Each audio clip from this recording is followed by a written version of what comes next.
सामनामध्ये उद्धव ठाकरे आणि राज ठाकरेंची मुलाखत चालू आहे. वेगवेगळ्या विषयावर ते बोलत आहेत. नवीन काय बोलतात की आतापर्यंत कुणालाच काही कळालं नाही. उद्धव साहेबांनी आता सांगितलं तुमचं साहेबांबरोबर शहासेना आहे. मग यापूर्वी तुम्ही काँग्रेस बरोबर केली ती सोनिया सेना होती का राहुल सेना होती? एखाद्या बरोबर इतकी केली, तुमचं ज्यांच्या बरोबर जमलं नाही परंतु आमचं जमलं म्हणून आमच्यावर टीका करायची. तुमचे युवराज त्यांच्या भारत जोडो यात्रेमध्ये जाऊन गळे पाय चालणार. तुमचे ते विश्व विख्यात प्रवक्ते काश्मीरला जाऊन त्यांची गळाभेट घेणार. टीका करताना कमीत कमी आपल्या बुडाखाली काय जळतंय याची सुद्धा काळजी केली पाहिजे ना. अमित शहा कोण आहे, मोदी साहेब कोण आहे? ते भाजपचे नेते आहेत मोठे आणि त्यांच्याबरोबर असलेली आमची युती आहे. म्हणून त्यांच्याशी आमचा संवादच नसावा असं नाही, तर आमचा त्यांच्याशी संवाद असतो आणि तो राहील. आणि याची काळजी या बाकीच्या लोकांनी घ्यायची काही गरज नाही ना. तुम्ही आता काँग्रेस तुमच्या जवळ बिलकुलच नाही. त्या सिल्वर वोकवर किती चक्रा मारल्या होत्या. एकेकाळची मातोश्री, ज्या मातोश्रीवर बडे बडे नेते, दिग्गज नेते हे नमस्कार करायला यायचे आणि तुम्ही आता लोटगण घालायला जाताय, हे दुर्दैव आहे. हे ऍक्सेप्ट करा आता. म्हणून इतरांवर टीका करण्यापेक्षा आपण आपल्या पक्षाकडे पाहिलेलं केव्हाही चांगलं. आणखी एक वाक्य आहे, मुंबईत चोरांच्या युतीची सत्ता नव्हती.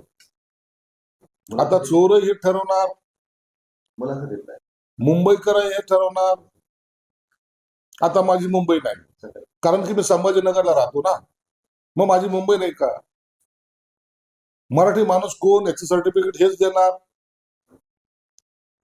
आणि मग त्याच्याबरोबर मुंबई मधल्या खड्ड्याची जबाबदारी तुम्ही घ्या ना. मराठी माणूस 25-30 वर्षात मुंबईच्या बाहेर गेलाय, हे तुमच्या चुकीमुळं. हे ऍक्सेप्ट करा ना. या अदानी 30 वर्षापूर्वी जन्माला नव्हता आला. तुम्ही अनेक अदानी त्यावेळेला जन्माला घातलेले, त्याच्यामुळे मुंबईकर बाहेर गेला. हे तुम्ही मानलं पाहिजे ना, का नाही? तुमचे कॉन्ट्रॅक्टर ठेकेदार कोण होते, बिल्डर कोण होते? मुळात तुमची अडचण अशी आहे, मुंबई तुमच्या हातातून आता निसटलेली आहे, हे तुम्हाला जाणीव झाली. मराठी माणसाला सुद्धा ही जाणीव झाली की हे लोक आपल्याला दरवेळेला इमोशनल करून मुंबई महाराष्ट्रापासून तोडणार, मराठी माणूस असं हद्दपार होणार, मराठी माणसाचं अस्तित्व संपवणार, अशा ज्या काही तुम्ही त्या भंपक गोष्टी करतायत ना, त्याला आता मराठी माणसांनी समजून घेतलेलं आहे. म्हणून आता मुंबई हातातून जाण्याच्या भीतीने हे असे वेगवेगळे स्टेटमेंट त्यांच्याकडून होतात. हे तसंच एक स्टेटमेंट, तुम्ही पुन्हा जर सत्ता आली तर मुंबईचं बॉम्बे कराल. आता हा काय जोक झाला की नाही? मुंबईचं बॉम्बे करायला हा किती मोठा विनोद आहे. अहो, एवढ्या मोठ्या नेत्याने असे कसे स्टेटमेंट करतात हे लोक? कुणाची हिंमत आहे का असं काही? आणि मग कशासाठी लढा दिला? त्याच्यात भाजप नव्हते, त्याच्यात शिवसेना नव्हते, सर्वच होतो ना आपण. आणि नामकरण करायचं काय? खास कशाला, कुणाला आहे? हा एखाद्या वेळेला तुमच्याकडून होऊ शकतं, कारण की तुम्हाला आजकाल मुसा चालतात, तुम्हाला तुमच्या रॅलीमध्ये आणखी बाकीचे लोक चालतात, त्याच्यामुळे तुम्ही करू शकतात. परंतु आम्ही मुंबईच ठेवणार आणि मुंबई हीच आमचा प्राण आहे. यावरून असं झालं की बॉम्बे नावाचा एक ढाबा होता, त्यावर मनसैनिकांनी हल्ला करून बॅनर काढले. तिकडे मुंबईत असतं चालतं. हे किरकोळ घटना करणं म्हणजे बॉम्बे चालतात. कोणी कोणाचं काय नाव ठेवलं आणि कोणत्या नावाने त्यांची हॉटेल चालती, ज्याच्यावर जर आक्षेप असेल तर त्या घटनेला इतकं गांभीर्याने घेण्यासारखं नाही. आजपासून ठाकरे बंधूंच्या सभा होत आहेत नाशिकमध्ये, संयुक्तिक पहिली सभा त्यांची.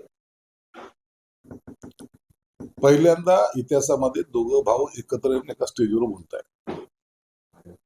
याचा अर्थ असा होतो की आता उद्धव ठाकरेची क्रेज संपलेली आहे, त्यांना आता साथीदार हवा आहे, म्हणून ती सभा होती. वेगळं काही नाही, वेगळं पण काहीच नाही. आणि मला वाटतं ठरल्याप्रमाणे ती सभा म्हणजे पहिली जी गर्दी होत होती त्यापेक्षा काहीतरी दुप्पट तिप्पट गर्दी होईल असं काही समजण्याचं कारण नाही. आणि तेच मुद्दे, तोच विषय आणि तेच टोमणे यापेक्षा त्या सभेला जास्त महत्व प्राप्त होणार नाही. परळीमध्ये तुमची आणि एमआयएमची युती झाली अशा प्रकारचं ट्विट अंबादासांनी केलं आहे. आणि आता भाजपानंतर शिवसेना देखील एमआयएम सोबत परळीमध्ये गेल्याचं पाहायला मिळते घटनेत. त्यांना थोडी अधुरी माहिती, जास्त माहिती घ्या, चौकस बुद्धी तुमची. यमायमवर आमच्यासारखं कडवटपणे कोणीही बोलत नाही महाराष्ट्रात.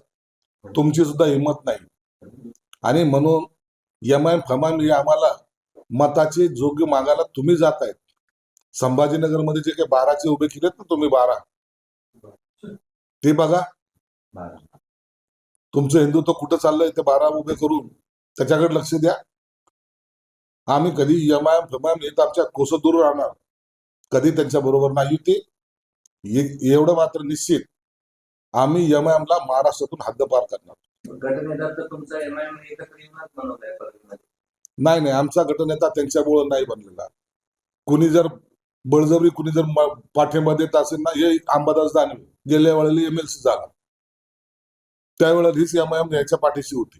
म्हणून यांनी आम्हाला शिकू नये. कालचं मुख्यमंत्र्यांचं एक विधान आहे, संभाजीनगरमध्ये माझी महायुती करायची तयारी होती, मी संजय शिरसाट यांच्याशी बोललो, मात्र त्यांच्याच पक्षात 2 गट झाले होते आणि त्यामुळे दुर्दैवानं रागा तुम्ही युती तोडली.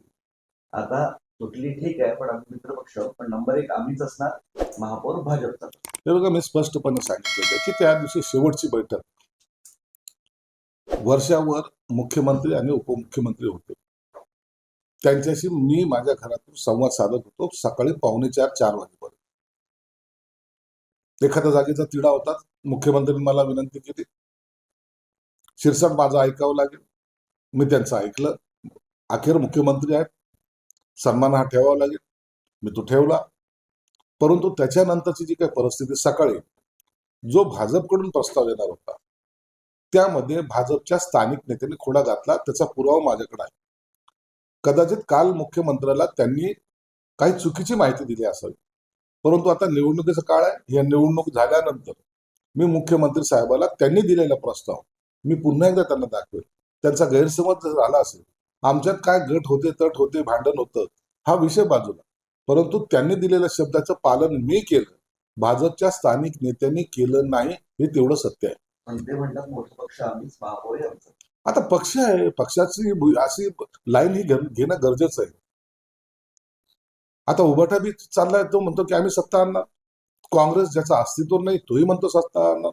म्हणून पक्षाचे नेते, प्रत्येक नेते ही सत्ता आपलीच येईल हे ठामपणे सांगत असतात. त्याच्यामुळं कदाचित मतामध्ये काहीतरी वाढ होईल, टक्केमध्ये वाढ होईल, असा त्यांचा समज असावा. परंतु या ठिकाणी शिवसेनेला दरवेळेला या संभाजीनगरच्या जनतेने प्रायोरिटी दिलेली आहे, 1 नंबरवर आणलेल्या आहेत. आणि आतापर्यंतच्या इतिहासामध्ये शिवसेना ही 1 नंबरवर होती आणि राहील.